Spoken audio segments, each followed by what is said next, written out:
বেসরকারি এমপি ও শিক্ষকদের বাড়ি ভাড়া 15% বৃদ্ধির সিদ্ধান্ত। 2 ধাপে দেয়া হবে বর্ধিত অংশ। ক্লাসে ফিরে যাওয়ার আহ্বান শিক্ষা উপদেষ্টার। প্রাথমিকভাবে চূড়ান্ত সম্ভাব্য প্রার্থীদের গণসংযোগে নামার নির্দেশনা বিএনপির। লন্ডন থেকে বেশ কয়েকজনকে তারেক রহমানের ফোন। আমাকে সরাসরি তিনি ফোন দিয়েছে, তারপর জানলাম বাকি আরো 3 জন তাদেরকে ফোন দিয়েছে। জনগণকে সঙ্গে রাখুন, এই বিবেচনা বোধকে সামনে রেখে আমাদের মাঠে কাজ করতে নির্দেশ প্রদান করেছেন। আমাকে যেমন বলেছে গাংনীতে আপনি গাংনী ধানের শীষকে রেডি করে দেবেন, আমাদের হাতে তুলে দিতে হবে। নির্বাচনে এআই অপতথ্য রোধে কৌশল নির্ধারণ করছে কমিশন। গাইডলাইন নয়, সুনির্দিষ্ট পরামর্শ চান CSE. Areas like these offshore islands, ওখানে আমরা কিভাবে রিচ করব? Who will be the people sitting there to communicate with us regarding this misinformation? ত্রিভুজ প্রেমের বলি জগন্নাথ শিক্ষার্থী ও ছাত্রদল নেতা জোবায়েদ। ডিএমপির ব্রিফিং, রাজনৈতিক রং না দেওয়ার আহ্বান। যদি আঘাত করার জন্য হয়তো তাহলে পায়ে হাতে অন্য কোনো জায়গায় দিতে পারতো, একটা ভয় দেখাইতে পারতো। যেহেতু গলায় পোস্টটা দিছে, এখানে কাটছে, সেটা আমরা ধরে নিব যে সে হত্যার উদ্দেশ্যে দিছে। সিরিজ জয়ের মিশনে কিছুক্ষণের মধ্যেই উইন্ডিজের বিপক্ষে মাঠে নামবে বাংলাদেশ। কালোমাটির উইকেট বিবেচনায় 2 দলের একাদশেই দেখা মিলবে বাড়তি স্পিনার। বেসরকারি শিক্ষা প্রতিষ্ঠানে কর্মরত এমপিওভুক্ত শিক্ষক কর্মচারীদের আন্দোলনের মুখে বাড়ি ভাড়া মূল বেতনের 15% বৃদ্ধির সিদ্ধান্ত নিয়েছে সরকার। তবে এই অর্থ 2 ধাপে পাবেন তারা। চলতি অর্থ বছরে শিক্ষক কর্মচারীরা মূল বেতনের 7.5% বাড়ি ভাড়া পাবেন। অবশিষ্ট 7.5% আগামী অর্থ বছর থেকে কার্যকর হবে। দুপুরে এ নিয়ে প্রজ্ঞাপন জারি করেছে অর্থ মন্ত্রণালয়। শিক্ষা উপদেষ্টা সিআর আবরার বলেন, এমপিওভুক্ত বেসরকারি শিক্ষকদের দাবি যৌক্তিক ছিল, কিন্তু সরকারের আর্থিক অবস্থা বিবেচনা করে প্রথমে এই সিদ্ধান্ত নেওয়া যায়নি। তিনি আশা করেন শিক্ষকরা এখন ক্লাসে ফিরে যাবে এবং এতে শিক্ষার মান বাড়বে। এর আগে গত কয়েকদিন যাবৎ কেন্দ্রীয় শহীদ মিনারে আমরণ অনশন এবং শিক্ষক সমাবেশ কর্মসূচি পালন করেছেন তারা। বুধবার থেকে আন্দোলনরত শিক্ষকরা ক্লাসে ফিরে যাবে জানান এমপিওভুক্ত শিক্ষা প্রতিষ্ঠান জাতীয়করণ প্রত্যাশী জোটের সদস্য সচিব দেলোয়ার হোসেন আজিজি। যেই পরিমাণ দাবি ছিল তার যৌক্তিকতা নিয়ে আমাদের কখনোই কোনো সংশয় ছিল, কিন্তু সেটা পূরণ করা ছিল অন্যান্য শর্ত সাপেক্ষে আমাদের সম্পদ কতটুকু রয়েছে সে কথাটাই বারবার আমরা বলেছি। শহীদ মিনারে আন্দোলনরত শিক্ষকদের প্রতিক্রিয়া জানবো। সহকর্মী হাসিবুল করিম বিজয় আছেন সেখানে। বিজয়, সরকারের এই সিদ্ধান্তে শিক্ষকদের প্রতিক্রিয়া কি, একটু বিস্তারিত জানতে চাই।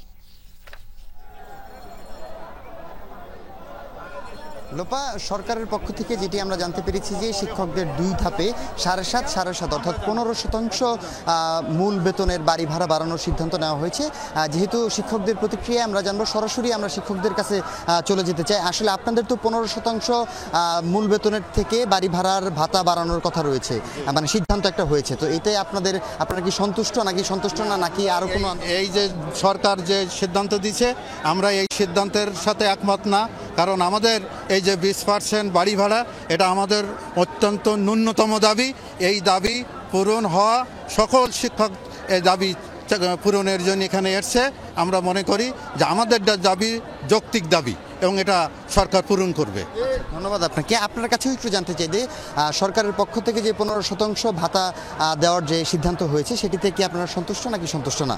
ধন্যবাদ যমুনা টিভিকে। আসলে আমরা জানেন যে আমরা আজকে 10 দিন যাবৎ আমরা এই শহীদ মিনার চত্বরে হাজার হাজার শিক্ষক এখানে এক দাবি আদায়ে ঐক্যবদ্ধ। তাদেরকে নির্যাতন করা হয়েছে পুলিশ দিয়ে। একজন শিক্ষক ইতিমধ্যে মৃত্যুবরণ করেছে। আমি মনে করি শিক্ষকের এই রক্তের দান বৃথা যেতে পারে না, কারণ 20% বাড়ি ভাড়া এটা অত্যন্ত নগণ্য এবং 1500 টাকা চিকিৎসা ভাতা এটা অত্যন্ত নগণ্য। সরকারের কাছে দাবি 15% নয়, আমাদের 20% দিতে হবে। শিক্ষক সমাজ ঐক্যবদ্ধ যে 15% নয়, আপনাদেরকে 20% দিতে হবে। সরকার বাহাদুরের কাছে, প্রধান উপদেষ্টা এবং শিক্ষা উপদেষ্টার কাছে আমাদের একান্ত দাবি, আমরা শ্রেণীকক্ষে ফিরে যেতে চাই। শিক্ষার্থীদের পাঠদান দিতে চাই, আমরা রাজপথে থাকবো না, আমাদের দাবি মেনে নিয়ে আমাদেরকে শ্রেণীকক্ষে ফিরিয়ে যাওয়ার সুযোগ করে দিন। ধন্যবাদ। আপনাকে আপনার কাছেও একটু এই বিষয়ে প্রতিক্রিয়া জানতে চাই যে 15% বাড়ি ভাড়া বাড়ানোর সিদ্ধান্ত নেওয়া হয়েছে, এটাতে আপনারা কি সন্তুষ্ট কি না একটু জানাবেন। না, আমরা ধন্যবাদ যমুনা টিভিকে। আমরা এই 15% মানি না, আমাদের যে ন্যূনতম দাবি 20%, এটা সরকারকে মানতে হবে। সরকারে যারা আছেন, যারা উপদেষ্টা আছেন, তারা ভুলে যাচ্ছেন যে তারাও আমাদের অগ্রজ কোনো শিক্ষকের ছাত্র ছিলেন। তাদের উচিত ছিল আমাদের এই ন্যূনতম দাবির সম্মান প্রদর্শন করা। আমরা চাই বাংলাদেশের শিক্ষা ব্যবস্থাকে ঢেলে সাজাক, তাদের সন্তানরাও এই দেশেই পড়ুক। একটা মুচি চামার ডোম তাদের সন্তানরা যে সুবিধা পাবে, তাদের সন্তান।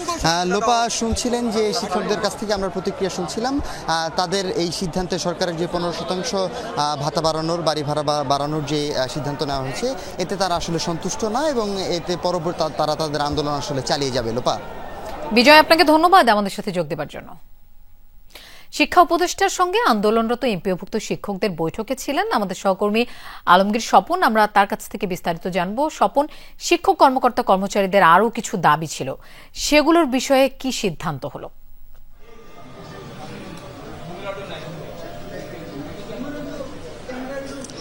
লোপা, প্রায় 1.5 সপ্তাহ ধরে বেসরকারি শিক্ষক, এমপিওভুক্ত যে শিক্ষক, তারা কিন্তু আন্দোলন করে আসছেন। নানা ধরনের ঘটনা ঘটছে, তাদের উপরে হামলার ঘটনা ঘটছে, শহীদ মিনারে তারা অবস্থান করেছেন। তো এই প্রেক্ষিতেই তাদের কিন্তু যে বেতনের মূল বেতন থেকে আপনার 5% বাড়ি ভাড়া বাড়ানোর ঘোষণা দিয়েছিল অর্থ মন্ত্রণালয় থেকে, কিন্তু সেটা মানেন না শিক্ষক নেতা, তারা আন্দোলন জারি রেখেছেন। এবং এই অবস্থায় আজকে আবার শিক্ষা উপদেষ্টার সাথে আন্দোলনরত শিক্ষক জাতীয়করণ জোট, সেই জোটের নেতারা বৈঠক করেছে এবং সেই জোটের বৈঠকে আপনার বাড়ি ভাড়া মূল বেতনের 15% বাড়ানোর সিদ্ধান্ত হয়েছে। তো সেই বৈঠকে ছিলেন জাতীয়করণ যে জোট, সেই জোটের একটা নতুন শিক্ষা উপদেষ্টা, সেখানে কি মানে এই যে একটা নতুন আসলো, মানে সিদ্ধান্ত আসলো, সেটা কিভাবে আসলো? জি, আমরা আজ 10 দিন এই শহীদ মিনারে আন্দোলনরত আছি। সর্বশেষ গতকাল আমাদের সরকারের পক্ষ থেকে আলোচনার আমন্ত্রণ জানানো হয়েছে। সেখানে সরকারের যারা বিভিন্ন গোয়েন্দা সংস্থা, ডিজিএফআই, এনএসআই, তাদের পক্ষ থেকে আমাদেরকে আলোচনার আমন্ত্রণ জানানো হয়েছিল। তারই আলোকে আজকে আমরা আমাদের অধ্যক্ষ মাইনুদ্দিন এবং আমাদের এখানে সিদ্ধান্তটা কিভাবে হলো সেটি জানা। সিদ্ধান্তটা হলো, এখানে আমরা আমাদের যে দাবি ছিল 20% বাড়ি ভাড়া এবং 1500 টাকা মেডিকেল ভাতা এবং কর্মচারীদের জন্য 75% যে উৎসব ভাতা, সেটা প্রস্তাব আমরা এখানে দিয়েছিলাম। পরবর্তীতে সরকারের সক্ষমতা সকল বিষয় বিবেচনা করে এখানে তো আপনার 15% বাড়ি ভাড়া বাড়ালো, আর কি দাবি আছে? আর দাবি হলো, আমরা লাস্ট যে বিষয়টা আমরা জোরালোভাবে উপস্থাপন করেছি, সেটা হলো আমাদের কর্মচারীদের 75% যে উৎসব ভাতা, এটা শিক্ষকদের জন্য। আপনাদের এই দাবি তো মানলো, এখন আপনারা তো স্কুলে শিক্ষা প্রতিষ্ঠানে ফিরে যাবেন ক্লাসের? হ্যাঁ, অবশ্যই আমাদের যেহেতু সরকার 15% দিতে রাজি হয়েছে, সেটা আমরা মেনে নিয়েছি এবং আমরা ক্লাসে ফিরে যাব। পাশাপাশি ধন্যবাদ আপনাকে। মানে আন্দোলনরত জাতীয়করণ জোটের যে নেতারা, তারা বলছেন যে তাদের দাবি অনেক মানা হয়েছে এবং এই দাবি মানার কারণে তারা আগামীকাল থেকেই ক্লাসে ফিরে যাবেন। লোপা, স্বপন, আপনাকে ধন্যবাদ আমাদের সাথে যোগ দেওয়ার জন্য। প্রাথমিকভাবে চূড়ান্ত প্রার্থীদের গণসংযোগে নামার নির্দেশনা দিচ্ছে বিএনপি। লন্ডন থেকে দলের ভারপ্রাপ্ত চেয়ারম্যান তারেক রহমান কয়েকটি আসনে ধানের শীষের প্রার্থীকে ফোন করে নির্বাচনের প্রস্তুতি নেয়ার নির্দেশ দিয়েছেন বলে নিশ্চিত হওয়া গেছে। এছাড়া ধারাবাহিকভাবে সারা দেশের বিরোধপূর্ণ আসনগুলোর মনোনয়ন প্রত্যাশীদের ঢাকায় ডেকে বৈঠকও করছেন বিএনপির মহাসচিব সহ মনোনয়ন বোর্ডের সদস্যরা। স্থায়ী কমিটির সদস্য হাফিজ উদ্দিন আহমেদ জানান, তফসিলের আগেই সব আসনে একক প্রার্থী চূড়ান্ত করতে চায় বিএনপি। আরফিন শাকিলের রিপোর্ট। দলের পক্ষ থেকে আপনাদের হাতে আমরা তুলে দিচ্ছি। পুরোদমে নির্বাচনী মেজাজে বিএনপি। দেশের বিভিন্ন আসনে গণসংযোগে ব্যস্ত বিএনপির একাধিক প্রার্থী। এতে নানা জায়গায় তৈরি হয়েছে সংঘাতময় পরিস্থিতি, যার নেতিবাচক প্রভাব পড়ছে ভোটের মাঠে। আওয়াজ হবে কিসের? আওয়াজ হবে কিসের? তাই কয়েক সপ্তাহ ধরে চেয়ারপারসনের গুলশান অফিসে বিভিন্ন জেলার সম্ভাব্য প্রার্থীদের নিয়ে বৈঠক করছেন দায়িত্বশীল নেতারা। কোনো কোনো বৈঠকে ভার্চুয়ালি ছিলেন বিএনপির ভারপ্রাপ্ত চেয়ারম্যান তারেক রহমানও। তেমন একটি বৈঠকে ছিলেন বগুড়া জেলা বিএনপির ভারপ্রাপ্ত সাধারণ সম্পাদক মোশাররফ হোসেন। জনাব তারেক রহমান বললেন যে আপনারা ঐক্যবদ্ধ থাকেন, আমি তো সবাইকে নমিনেশন দেওয়া সম্ভব নয়। সেই বৈঠকের ফলশ্রুতিতে স্থায়ী কমিটির সিদ্ধান্তে এক আসনে একজন প্রার্থীকে টেলিফোন করতে শুরু করেছেন বিএনপির শীর্ষ নেতা তারেক রহমান। বগুড়া 1 কাজী রফিকুল ইসলাম, বগুড়া 3 আব্দুল মুহিত তালুকদার, বগুড়া 4 মোশাররফ হোসেন, বগুড়া 5 জিএম সিরাজ, মেহেরপুর 1 মাসুদ অরুণ, মেহেরপুর 2 আমজাদ হোসেন এমন ফোন পাওয়ার কথা নিশ্চিত করেন। আমাকে সরাসরি তিনি ফোন দিয়েছে, তারপর জানলাম বাকি আরও 3 জন তাদেরকে ফোন দিয়েছে। তিনি কাজ করার জন্য বলেছে। এটা এখন আপনি সবুজ সংকেত বলেন, আর যদি বলেন যে না উনি বলেছে, এটা যে কোনো ব্যাখ্যায় বলতে পারেন। তাও একটি আসনে বেশ কয়েকজন করে প্রার্থী আছে, সবাইকে তো তিনি ফোন দেননি। আমাকে যেমন বলেছে গাংনীতে আপনি গাংনীর ধানের শীষকে রেডি করে দেবেন, আমাদের হাতে তুলে দিতে হবে। জনগণের সঙ্গে থাকুন, জনগণকে সঙ্গে রাখুন, এই বিবেচনা বোধকে সামনে রেখে আমাদের মাঠে কাজ করতে নির্দেশ প্রদান করেছেন। রাজধানীতেও সম্ভাব্য প্রার্থীদের মাঠে নামার নির্দেশনা দিতে শুরু করেছে বিএনপি, যার মধ্যে ঢাকা 16 আমিনুল হক, ঢাকা 8 মির্জা আব্বাস, ঢাকা 4 তানভীর আহমেদ রবিন, এছাড়া জোট মিত্র ববি হাজ্জাজকে, ঢাকা 13 আন্দালিব রহমান পার্থকে বিবেচনা করা হচ্ছে ঢাকা 17 আসনে। নির্দলীয় প্রার্থী রাখা হতে পারে ঢাকা 14 আসনে। আর বাকি আসনের সিদ্ধান্ত নির্ভর করছে মিত্রদের সাথে বোঝাপড়ার উপর। মৌখিক যে নির্দেশনা পেয়েছি সেই নির্দেশনা মোতাবেক আমি আমার সাধারণ মানুষের কাছে যাচ্ছি। পাশাপাশি ইতিমধ্যে আমাদের জোটের ঢাকা 13 থেকে ববি হাজ্জাজ এবং ঢাকা 17 থেকে আন্দালিব রহমান পার্থকে ইতিমধ্যে বলে দেওয়া হয়েছে। ডিসেম্বরে নির্বাচনের তফসিল ঘোষণার কথা জানিয়েছে সিএসি। তবুও এত আগে কেন বিএনপির প্রার্থী চূড়ান্ত করার তোড়জোড়? ভুল বুঝাবুঝি পরিষ্কার করার জন্য এবং এই মাফিয়া আওয়ামী লীগ সরকারের যত অপকর্ম এগুলো জনগণকে জানান দেওয়ার জন্য সময় প্রয়োজন। নির্বাচনের তফসিলে যে অল্প সময় পাওয়া যায় সেই সময় এই দলটির প্রকৃত চরিত্র উদ্ঘাটন করা সম্ভব হয় না। সেই জন্যই আমরা একটু আগে থেকেই নামতে চাই। একটি চেয়ারম্যান অল্প কয়েকজনকে বলেছেন যাদের ওখানে কোনো প্রতিদ্বন্দ্বিতা নাই। মনোনয়ন প্রত্যাশীদের সাক্ষাৎকার শেষে নভেম্বরের দ্বিতীয় সপ্তাহের মধ্যে প্রাথমিকভাবে চূড়ান্ত হবে বিএনপির 300 আসনের একক প্রার্থী। তবে জোটবদ্ধ রাজনৈতিক কৌশলের কারণে মনোনয়ন প্রত্যাহারের আগে পরিবর্তন আসবে অন্তত 50টি আসনে। Arefin Shakil, Jamuna news, Dhaka. Artificial intelligence রোধে পলিসি গাইডলাইন নয়, প্রয়োজন সুনির্দিষ্ট পরামর্শ, এমনই মনে করেন প্রধান নির্বাচন কমিশনার এম নাসির উদ্দিন। সকালে ইটিআইতে আয়োজিত এআই নিয়ে কর্মশালায় কথা বলেন তিনি। সিএসি বলেন, নির্বাচনে এআইয়ের অপব্যবহার ও অপতথ্য মোকাবেলায় কৌশল নির্ধারণ করছে নির্বাচন কমিশন। এই আইয়ের অপব্যবহার বৈশ্বিক সমস্যা, এটা রোধে সেল গঠন করার কথা জানান সিএসি। নির্বাচনের সময় অপতথ্য রোধ কিভাবে এবং কারা করবে তা নির্ধারণ করা জরুরি বলে উল্লেখ করেন প্রধান নির্বাচন কমিশনার। দুর্গম এলাকায় কিভাবে এটি রোধ করা হবে তারও পরিকল্পনা করতে হবে। কর্মশালায় বিভিন্ন সংস্থা ও প্রতিষ্ঠানের প্রতিনিধিরা অংশ নিয়েছেন। How many people we have to engage? What kind of people we have to engage? And how to contact with the misinformation that is coming out from the far-flung areas? অনেক দূর থেকে, পাহাড়ি এলাকার থেকে, say for example areas like Teknaf, দ্বীপাঞ্চল, far flung areas like যে offshore islands, ওখানে আমরা কিভাবে রিচ করব? Who will be the people sitting there to communicate with us regarding this misinformation? So all this nitty gritties you have to suggest. তত্ত্বাবধায়ক সরকার বাতিলের রায়ের বিরুদ্ধে আপিল বিভাগে পুনরায় আপিল শুনানি শুরু হয়েছে। প্রধান বিচারপতি ডক্টর সৈয়দ রেফাত আহমেদের নেতৃত্বাধীন 7 সদস্যের বেঞ্চে শুনানি চলছে। গত 27 আগস্ট তত্ত্বাবধায়ক সরকার বাতিলের রায়ের বিরুদ্ধে আপিলের অনুমতি দেন আপিল বিভাগ। পুনরায় এই বিষয়ে আপিল শুনবেন বলে জানান আদালত। প্রধান বিচারপতি সৈয়দ রেফাত আহমেদের নেতৃত্বাধীন 7 সদস্যের আপিল বিভাগ এই আদেশ দেন। তখন শুনানিকালে প্রধান বিচারপতি বলেছিলেন, তত্ত্বাবধায়ক সরকার ফিরিয়ে দিয়ে সাময়িক সমাধান দিতে চায় না আপিল বিভাগ। নির্বাচনকালীন সরকার নিয়ে কার্যকর সমাধান চান আপিল বিভাগ, যাতে এটি বারবার বিঘ্নিত না হয়।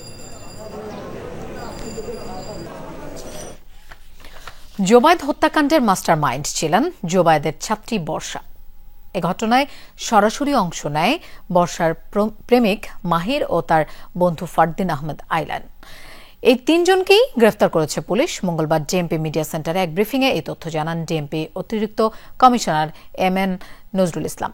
এ ঘটনায় কোনো রাজনৈতিক সংশ্লিষ্টতা নেই জানিয়ে ডেম্পের এই কর্মকর্তা জানান, বর্ষার বাসার নিচে গলায় ছুরিকাঘাত করলে দ্রুত বাসায় উঠে বাঁচার চেষ্টা করেন মাহিদ। এ ঘটনায় আরও কেউ জড়িত আছে কিনা তা খতিয়ে দেখছে পুলিশ। জানান, জুবায়েদ 1 বছর ধরে বর্ষার গৃহশিক্ষক ছিলেন। এরপর প্রেমের সম্পর্ক হলে দোটানায় পড়ে হত্যার জন্য বারবার চাপ দেয় বর্ষা। বর্ষার সাথে মাহির নামে জনৈক আরেক ছেলের প্রেমের সম্পর্ক। এটা মাহির কোনো এক সময় ওই বাসায় ওখানে ভাড়া থাকতো, তো আগে থেকে ওই মেয়েটার সাথে পরিচয় দীর্ঘদিনের, কিন্তু প্রেমের সম্পর্কটা অনুমান 1.5 বছর ধরে। জুবায়েদ 1 বছর ধরে মেয়েটাকে পড়াচ্ছে, সে জগন্নাথ বিশ্ববিদ্যালয়ের ছাত্র। মেয়েটা এর প্রতিও দুর্বল হয়ে যায়, যখন মাহিরের কাছে যায় তখন মাহিরের, যখন জুবায়েদের কাছে যায় তখন জুবায়েদের। ঠিক আছে, তো মাহিরকে সে বলছে যে জুবায়েদকে না সরাতে পারলে আমি আসলে তোমার থাকতে পারবো না। এই কথা থেকেই তারা জুবায়েদকে সরায় দেওয়ার পরিকল্পনা করে, আর পোস্টটা মারছে মাহির, তাই না? আন্তর্জাতিক রিপাবলিকান ইনস্টিটিউটের প্রাক নির্বাচনী মিশনের প্রতিনিধি দলের সাথে বৈঠক করেছে গণ অধিকার পরিষদ। সকালে রাজধানীর একটি হোটেলে এই বৈঠক অনুষ্ঠিত হয়। বৈঠক শেষে দলের সাধারণ সম্পাদক রাশেদ খান বলেন, নির্বাচন নিয়ে আলোচনা হয়েছে। গণ অধিকার পরিষদ 300 আসনে নির্বাচনের প্রস্তুতি নিয়েছে বলেও জানান তিনি। অন্তর্বর্তীকালীন সরকার ও নির্বাচন কমিশনের উপর আস্থা আছে দলটির। সংস্কার নিয়ে বলেন, এতে শতভাগ ঐকমত্যে আসা সম্ভব নয়, কিন্তু ঐকমত্যে পৌঁছানো 80% যদি বাস্তবায়ন হয়, দেশ ও জনগণ উপকৃত হবে। এই গণঅভ্যুত্থানের পরে যে নির্বাচন কমিশন গঠিত হয়েছে, সেই নির্বাচন কমিশন গঠন করার ক্ষেত্রে প্রত্যেকটা দলের মতামত নেওয়া হয়েছে। যদিও আসলে 2-1টি দল নির্বাচন কমিশনকে নিয়ে নানান ধরনের মন্তব্য করছে, তবে আমরা আমাদের দলের পক্ষ থেকে আমরা তাদেরকে স্পষ্ট করে জানিয়েছি যে এই কমিশনের উপর আমাদের আস্থা রয়েছে এবং অন্তর্বর্তীকালীন সরকারের উপরেও আমাদের আস্থা রয়েছে। ওষুধের কাঁচামাল পুড়ে গেছে, এতে 4000 কোটির ওষুধ উৎপাদন ব্যাহত হবে। মঙ্গলবার সংবাদ সম্মেলনে এইসব তথ্য জানায় বাংলাদেশ ওষুধ শিল্প সমিতি। পুড়ে যাওয়া কাঁচামালের মধ্যে আছে ডায়াবেটিস, হরমোন, ক্যান্সার সহ নানা জরুরি ওষুধের উপকরণ। এগুলো আবারও আমদানি করা সময় সাপেক্ষ। এতে উৎপাদন ব্যাহত হওয়ার শঙ্কা আছে। তাতে প্রভাব পড়বে ওষুধের বাজারে। পুড়ে যাওয়া পণ্যের পরিশোধ করা শুল্ক, ডিউটি, ট্যাক্স ও ভ্যাট ফেরত চায় ওষুধ শিল্প সমিতি। এছাড়া এলসি সংক্রান্ত ব্যাংক চার্জ ও সুদ মকুফ সহ নানা দাবি করেছে ওষুধ শিল্প সমিতি। গত 18 অক্টোবর কার্গো ভিলেজ অগ্নিকাণ্ডের পর আমরা সমিতির সদস্যদের কাছে তাদের ক্ষয়ক্ষতির পরিমাণ জানতে চেয়েছিলাম। অনেকেই আমাদেরকে জানিয়েছেন, এখনো জানাচ্ছেন, আজকে সকালেও আপডেট দিয়েছেন। 45টি কোম্পানির আমরা পূর্ণাঙ্গ আপডেট আমাদের কাছে আজকে সকাল পর্যন্ত পেয়েছি, যেখানে শুধু র ম্যাটেরিয়ালের দাম আছে 200 কোটি টাকার উপরে। এরপর আবার এটার কিন্তু আমরা এআইটি, ভ্যাট এগুলো অলরেডি পে করেছি, যেটা হিসাব করলে এটা 250 থেকে 300 কোটি টাকার পর্যায়ে চলে যাবে। আগুনের ঘটনা আন্তর্জাতিক অঙ্গনে বিমানের ভাবমূর্তিতে প্রভাব ফেলবে না, তবে বিমানবন্দরের নিজস্ব ফায়ার স্টেশনের সক্ষমতা বাড়াতে হবে, এমনটা জানিয়েছেন বেবিচক chairman air vice marshal Mohammad Mostafa Mahmud Siddique.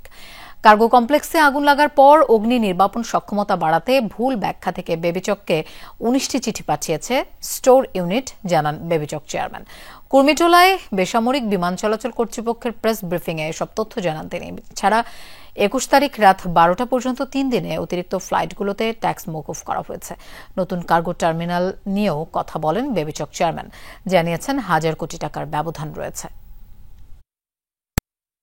সক্ষমতা বাড়াতে হবে ডেফিনেটলি, বা সক্ষমতা ছিল না সেটা বলবো না। অনেকগুলো তদন্ত কমিটি গঠন করা হয়েছে উচ্চ পর্যায়ের এবং আমাদের ইন্টারনালও। ইনশাল্লাহ সেই তদন্ত কমিটির মাধ্যমে যত দ্রুত সম্ভব এই সমস্ত ঘটনাটা কেন ঘটলো এবং পরবর্তী করণীয় কি এবং সমস্ত ব্যাপারগুলো জানতে পারবো। সম্প্রতি সারা দেশে একের পর এক ভয়াবহ অগ্নিকাণ্ডের পর সব স্কুলে সতর্কতা জারি করেছে মাধ্যমিক ও উচ্চশিক্ষা অধিদপ্তর মাউসি। সরকারি বেসরকারি শিক্ষা প্রতিষ্ঠান এবং মাঠ পর্যায়ের শিক্ষা অফিসগুলোয় অগ্নি দুর্ঘটনা এড়াতে এই নির্দেশনা পাঠিয়েছে অধিদপ্তর।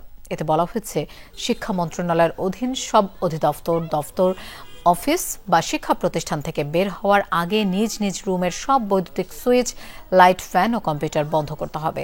এসির প্লাগ খুলে রাখার বিষয়টি নিশ্চিত করতে বলা হয়েছে। নোটিশে শিক্ষক, কর্মকর্তা, কর্মচারীদের অফিস ত্যাগের আগে এসব বিষয় যাচাই করে সতর্কতামূলক ব্যবস্থা নেওয়ার অনুরোধ জানানো হয়েছে। নেত্রকোনার কেন্দুয়ায় হাত পা ও মুখ বাঁধা অবস্থায় উদ্ধার করা হয়েছে এক ছাত্রদল নেতাকে।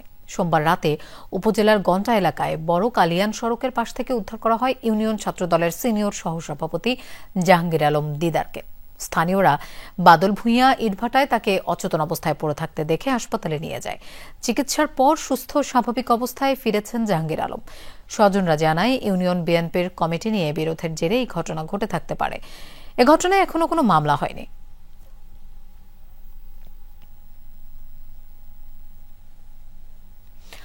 চুয়াডাঙ্গা সদরে বিষাক্ত স্পিরিট পানে মারা যাওয়া 4 ব্যক্তির মরদেহ আদালতের নির্দেশে উত্তোলন করা হয়েছে। নির্বাহী ম্যাজিস্ট্রেটের নেতৃত্বে সকাল থেকে শঙ্করচন্দ্র এলাকায় মরদেহ উত্তোলন কাজ শুরু হয়। পরে ময়নাতদন্তের জন্য হাসপাতালের মর্গে পাঠানো হয়। নির্বাহী ম্যাজিস্ট্রেট জানান, প্রতিবেদন পাওয়ার পর আদালতে দাখিল করা হবে। গত 11 ও 12 অক্টোবর শঙ্করপাশা গ্রামে বিষাক্ত স্পিরিট পানে 6 জনের মৃত্যু হয়। 2 জনের মরদেহ থেকে অ্যালকোহলিক পয়জনের প্রমাণ মেলে। বাকি 4 জনকে ময়নাতদন্তের আগেই দাফন করে পরিবার। অধিকতর তদন্তের জন্য মরদেহ উত্তোলনের আবেদন করে পুলিশ। আদালত শুনানি শেষে 4 জনের মরদেহ উত্তোলনের নির্দেশ দেন। তৃতীয় কন্যা সন্তান হওয়ায় সাতক্ষীরার কলারোয়ায় নবজাতককে হত্যা করেছে পাষণ্ড মা। আর এই ঘটনায় আটক করা হয়েছে শিশুটির মা শারমিন আক্তারকে। আর জিজ্ঞাসাবাদের পর ছেড়ে দেওয়া হয়েছে নবজাতকের বাবাকে।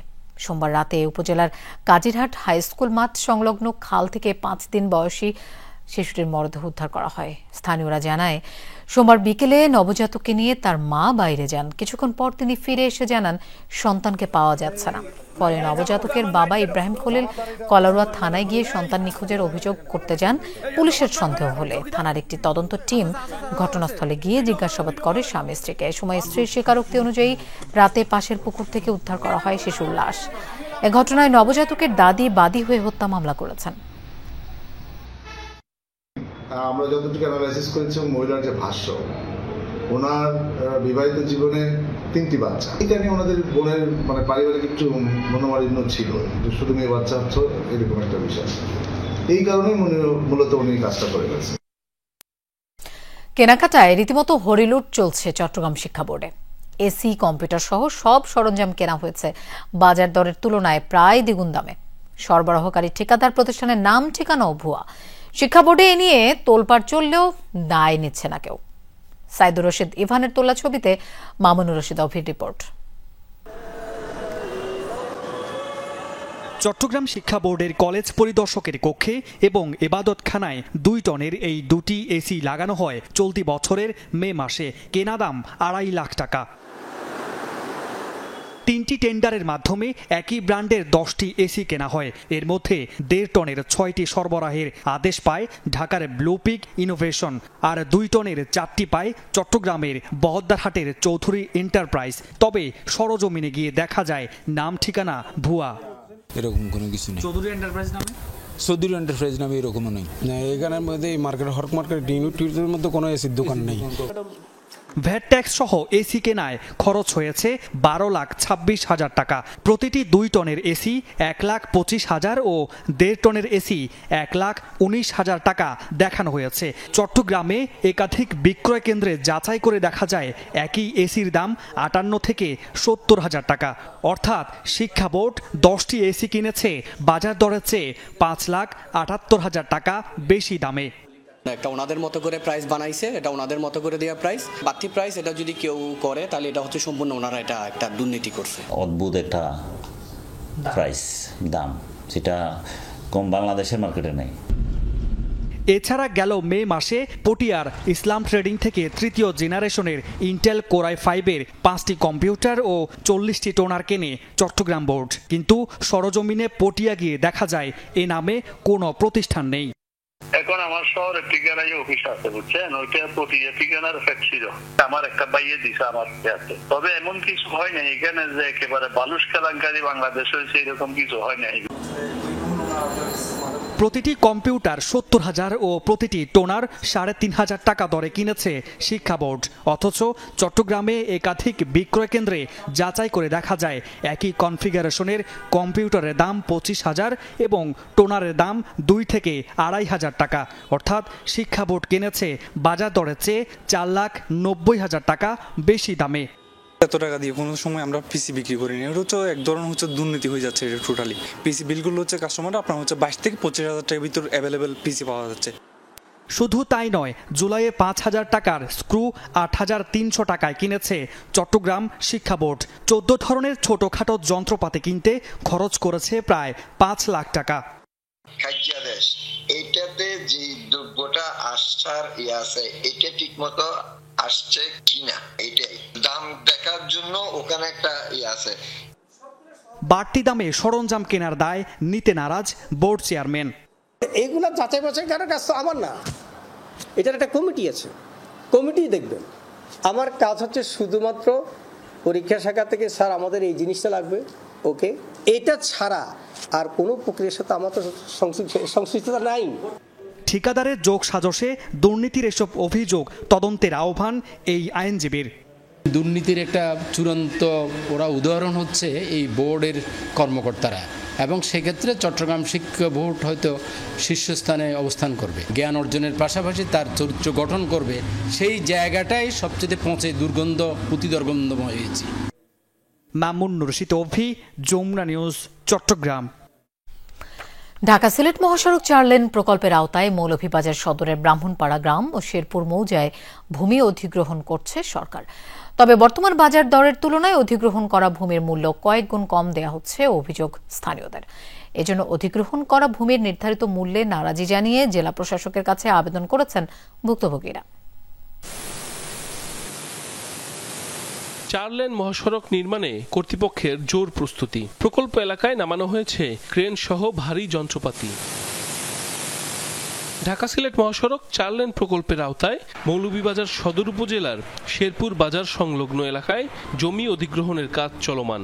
তবে জমির মালিকদের অভিযোগ, চলতি বাজার মূল্যের চেয়ে কম দামে জমি ক্রয় করছে সরকার। এতে হতাশ ভূমি মালিকরা। 20 থেকে 21 লক্ষ টাকা বিক্রি হয়, এটার অজস্র দলিল আছে, ডান বামে যে বিক্রি হচ্ছে, তার আমরাও তো এর ভিতরে। যখন আমাদেরকে দেওয়া হচ্ছে তবে 3-4 ভাগের 1 ভাগ 5 লক্ষ টাকা। মানুষের ক্রয়কৃত জায়গাকে আরো 3 গুণ দেওয়ার কথা বলে 3 গুণ আরো কম দেওয়ার যে পায়তারানা এবং পরিকল্পনা, এটার আমরা তীব্র নিন্দা এবং প্রতিবাদ জানাচ্ছি। জেলা প্রশাসন সম্প্রতি ক্ষতিপূরণের টাকা গ্রহণের জন্য 8 ধারা নোটিশ দিয়েছে, কিন্তু জমির ন্যায্য মূল্যের দাবিতে নারাজি জানিয়ে জেলা প্রশাসকের কাছে আবেদন করেছেন ভুক্তভোগীরা। অ্যাপ্লিকেশন দাখিল করছি যাতে আমাদের ন্যায্য মূল্য দেওয়া হয়, কিন্তু অদ্যাবধি কিছুদিন পূর্বে 8 নম্বর নোটিশে দেখে আমরা জানতে পারলাম যে আমাদের উপযুক্ত মূল্য দেওয়া হয়নি। ছোট ছোট জায়গা যারা অবস্থান করছেন 100-200 জায়গা, এরা আসলে রাস্তার নামে জীব। কারো 100 বছরের, কারো 200 বছরের পুরাতন, সেই স্মৃতিটুকুরা দিয়ে দিবে স্বইচ্ছায়, হাসি মুখে। আমরা অতীতেও দিয়েছি, বর্তমানেও দিতে আমরা প্রস্তুত, কিন্তু আমাদের ন্যায্য দাবিটুকু থেকে তো আমরা বঞ্চিত হতে পারি না।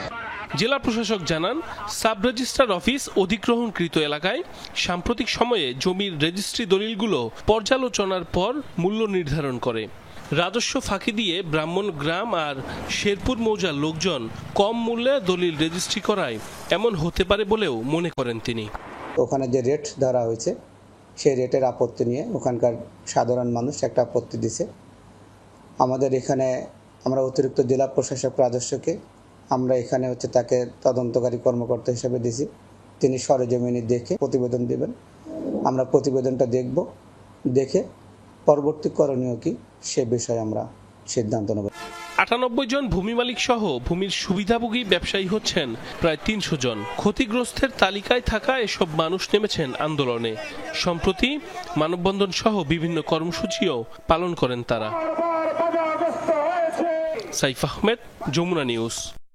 18 নভেম্বর এএফসি এশিয়ান কাপ বাছাই মিয়ানমারের বিপক্ষে আফগানিস্তানের ম্যাচ হবে ঢাকাতে, ভেন্যু কিংস অ্যারেনা। একই সাথে ঢাকায় ভারত ম্যাচের আগে আফগানিস্তানকে একটি প্রস্তুতি ম্যাচ খেলার প্রস্তাব দিয়েছে বাফুফে। নিরাপত্তা ইস্যুতে আফগানিস্তানে ফিরতে ম্যাচ খেলতে যাবে না মিয়ানমার, তাই বাধ্য হয়ে খুঁজতে হয়েছে নিরপেক্ষ ভেন্যু।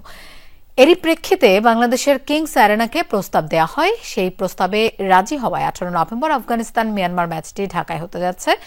একই দিন জাতীয় স্টেডিয়ামে ভারতের বিপক্ষে লড়বে বাংলাদেশ, তাই বাফুফে আফগানিস্তানের বিপক্ষে একটি প্রস্তুতি ম্যাচ খেলার সুযোগ খুঁজছে। ইতিমধ্যে প্রস্তাব দেওয়া হয়েছে, তবে এখনো সিদ্ধান্ত জানায়নি আফগানিস্তান। আজ থেকে শুরু হচ্ছে উয়েফা চ্যাম্পিয়ন্স লিগের তৃতীয় রাউন্ডের খেলা। রাত 11:15টায় বার্সেলোনা আতিথ্য দেবে অলিম্পিয়াকোসকে। এছাড়াও রাত 1টায় মুখোমুখি হবে Villarreal, Manchester city, Arsenal, Atletico Madrid, Leverkusen, PSG. লম্বা ইনজুরি কাটিয়ে এই ম্যাচে দিয়ে ফিরছেন পিএসজি তারকা ওসমান ডেম্বেলে। রাতের সবচেয়ে হাই ভোল্টেজ ম্যাচে মুখোমুখি হবে ইংলিশ জায়ান্ট আর্সেনাল ও Spanish power house Atletico Madrid. দলীয় শক্তি, সামর্থ্য আর ঘরের মাঠের দর্শকদের সমর্থন সবকিছু মিলিয়ে ম্যাচে ফেভারিট আর্সেনাল। চ্যাম্পিয়ন্স লিগের এবারের আসরের প্রথম 2 ম্যাচেই জয় পেয়েছে গানাররা। এই 2 ম্যাচে 4 গোল দেয়া দলটি খায়নি কোনো গোলও। তবে ইনজুরির কারণে এই ম্যাচে কাই হ্যাভার্টস, গেব্রিয়েল হেসুস ও অধিনায়ক মার্টিন ওডেগার্ডের সার্ভিস পাবে না। আর সবকিছু মিলিয়ে ম্যাচে ফেভারিট আর্সেনাল। চ্যাম্পিয়ন্স লিগের এবারের আসরের প্রথম 2 ম্যাচেই জয় পেয়েছে গানাররা। এই 2 ম্যাচে 4 গোল দেয়া দলটি খায়নি কোনো গোলও। তবে ইনজুরির কারণে এই ম্যাচে কাই হ্যাভার্টস, গেব্রিয়েল হেসুস ও অধিনায়ক মার্টিন ওডেগার্ডের সার্ভিস পাবে না আর্তেতার দল। অন্যদিকে লিভারপুলের বিপক্ষে দারুণ লড়াই করে 3-2 গোলে হার দিয়ে আসর শুরু করেছিল অ্যাটলেটিকো মাদ্রিদ। তবে দ্বিতীয় ম্যাচে ফ্রাঙ্কফুর্টকে 5-1 গোলে বিধ্বস্ত করে স্বরূপে ফেরে সিমিওনের দল। আর্সেনালের বিপক্ষে তাই আত্মবিশ্বাসের কমতি থাকার কথা নয় দলটি। লো ব্লক ডিফেন্স আর কাউন্টার অ্যাটাকই হবে দলটির প্রধান কৌশল। রাতে আরেক ম্যাচও হবে ইংলিশ স্প্যানিশ লড়াই। জায়ান্ট ম্যানচেস্টার সিটি আতিথ্য নেবে ভিয়ারিয়ালের। এই ম্যাচেও নিশ্চিত ফেভারিট সিটিজেনরা। তবে পেপ গার্দিওলার দল মোটেও ভিয়ারিয়ালকে হালকাভাবে নেবার ভুল করতে চাইবে না, কারণ সবশেষ ম্যাচেই ফ্রান্সের ক্লাব মোনাকোর কাছে পয়েন্ট হারিয়েছে ম্যান সিটি। সিটি ভক্তদের জন্য সুখবর, চোট কাটিয়ে স্কোয়াডে ফিরছেন ওমর মারমুশ ও রায়ান চেরকি। আরেক ম্যাচে জার্মান ক্লাব বেয়ার লিভারকুজেনের বিপক্ষে মাঠে নামবে চ্যাম্পিয়ন পিএসজি। নিশ্চিতভাবেই ফেভারিট প্যারিসের ক্লাবটি। প্রথম ম্যাচে বার্সেলোনা আর দ্বিতীয় ম্যাচে আটালান্টাকে হারিয়ে গত মৌসুমের ফর্মটা ধরে রেখেছে লুইস এনরিকের দল। পিএসজির জন্য কাজটা আরও সহজ করেছেন ওসমান ডেম্বেলে, কারণ লম্বা ইনজুরি কাটিয়ে এই ম্যাচ দিয়েই মাঠে ফিরছেন ব্যালন ডিওর জয়ী এই ফরওয়ার্ড। হাসানুর রহমান, যমুনা স্পোর্টস। যুদ্ধবিরতি কার্যকর হলেও শান্তি ফেরেনি গাজায়। চুক্তির তোয়াক্কা না করে নানা অজুহাতে নিয়মিত বর্বরতা চালিয়ে যাচ্ছে ইসরায়েল সেনারা। কথিত ইয়েলো লাইন অতিক্রমের অভিযোগ তুলে হত্যা করছে নিরীহ ফিলিস্তিনিদের। অদৃশ্য লাইন নিয়ে ব্যাপক সমালোচনার মুখে এখন বাক্স ফেলে সীমানা চিহ্নিত করছে ইসরায়েল। দুঃখ, দুর্দশা আর অনিশ্চয়তা পিছু ছাড়ছে না গাজার মানুষের। যুদ্ধবিরতির পরও চুক্তি লঙ্ঘন করে বারবার হামলা চালিয়ে যাচ্ছে ইসরায়েল। সরাসরি গুলি, কামান ও ট্যাঙ্ক থেকে গোলাবর্ষণ, আকাশপথে হামলার পাশাপাশি চলছে ধরপাকড়ও। খাবার আর পানির অভাব, সবকিছুর মধ্যেও যুদ্ধবিরতিতে কিছুটা স্বস্তির নিঃশ্বাস ফেলেছিল গাজার মানুষ। তবে রোববার ভয়াবহ হামলার পর আর নিশ্চিত হতে পারছেন না উপত্যকার বাসিন্দারা। আমরা 2 বছর ধরে কষ্ট সহ্য করছি, এবার বিশ্রাম চাই, আমরা মানসিক শান্তি চাই। কিন্তু তারা যুদ্ধবিরতি এবং চুক্তির কথা বলেও আমাদের উপর বোমা হামলা চালাচ্ছে। এখনো আমরা মৃত্যু ভয়ে দিন কাটাচ্ছি। ইসরায়েলের আগ্রাসী আচরণ দেখে প্রশ্ন উঠেছে, যুদ্ধবিরতি কি আদৌ টিকে আছে? মার্কিন প্রেসিডেন্ট ডোনাল্ড ট্রাম্প আবারও আশ্বস্ত করলেন এখনও তা কার্যকর আছে। হামাসকে সঙ্গে নিয়ে শান্তিপূর্ণভাবে এগুবে পরবর্তী ধাপের দিকে। ট্রাম্পের আশ্বাসে অবশ্য শঙ্কামুক্ত হতে পারছে না ফিলিস্তিনিরা। যুদ্ধ থামায় আমরা কিছুটা স্বস্তি পেয়েছিলাম, কিন্তু এখনো আমাদের উপর চলছে হামলা। আমাদের শিশুদের স্বাভাবিক জীবন চাই, ওরাও আর 5টা বাচ্চার মতো স্বাভাবিকভাবে হেসে খেলে বড় হোক। যুদ্ধবিরতি শুরুর পর গাজার যে সীমা বরাবর ইসরায়েলি বাহিনী সরে গেছে তাকে বলা হচ্ছে ইয়েলো লাইন। এই সীমানা পার হওয়ার নিষেধাজ্ঞা রয়েছে ফিলিস্তিনিদের ওপর। ইসরায়েলি বাহিনীর দাবি, হলুদ সীমা অতিক্রম করাই নিরাপত্তা ঝুঁকির কারণেই গুলি ছুটছে তারা। এখানে যে জায়গায় আছি তা খুবই বিপজ্জনক, যে কোনো মুহূর্তে মৃত্যুর মুখোমুখি হতে পারি। আমি বা আমার বাচ্চারা যখনই বাইরে বের হই তখনই গুলি ছোড়া হয় আমাদের দিকে। গাজার বাসিন্দারা বলছেন, মানচিত্রে এই ইয়েলো লাইন থাকলেও বাস্তবে তা বোঝার উপায় নেই। সোমবার তীব্র সমালোচনার মুখে হলুদ বাক্স দিয়ে সীমানা নির্ধারণে কাজ করতে দেখা গেছে ইসরায়েলি বাহিনীকে। অস্মিতা বিশ্বাস, যমুনা নিউজ। আগামী বছরের শুরুতে চীন সফরে যাবেন মার্কিন প্রেসিডেন্ট ডোনাল্ড ট্রাম্প। সোমবার হোয়াইট হাউসে এক সংবাদ সম্মেলনে নিজেই জানিয়েছেন এই কথা। বলেন, প্রেসিডেন্ট ট্রাম্পকে সফরের আমন্ত্রণ জানিয়েছে চীন। আমন্ত্রণ গ্রহণ করেছেন বলেও জানান মার্কিন প্রেসিডেন্ট। আগামী বছরের শুরুর দিকেই দিন তারিখ নির্বাচন করবেন বলেও জানান ট্রাম্প। চলতি মাসের শেষে দক্ষিণ কোরিয়ায় আসিয়ান সম্মেলনের সাইডলাইনেও চীনের প্রেসিডেন্ট শি জিনপিং এর সাথে বৈঠকের সম্ভাবনা রয়েছে তার। সম্প্রতি পাল্টাপাল্টি শুল্ক আরোপের জেরে চীন যুক্তরাষ্ট্রের সম্পর্কে উত্তেজনা বেড়েছে। শি জিনপিং এর সাথে বৈঠকের মধ্য দিয়ে ন্যায্য বাণিজ্য চুক্তি বাস্তবায়ন সম্ভব মনে করছেন মার্কিন প্রেসিডেন্ট। আমি চীনের সাথে সুসম্পর্ক করতে চাই। প্রেসিডেন্ট শি এর সাথেও আমার ভালো সম্পর্ক। আমাকে চীনে আমন্ত্রণ জানানো হয়েছে। আগামী বছরের শুরুর দিকে চীন সফরে যাব। দর্শক, দুপুরে বাংলাদেশের প্রথম ঘন্টা থেকে বিদায় নিচ্ছি আমি মৌসুমী আহমেদ লোপার। পরের ঘন্টার খবর নিয়ে ফিরবেন সহকর্মী নাবিলা সোহার। আমাদের সাথেই থাকুন।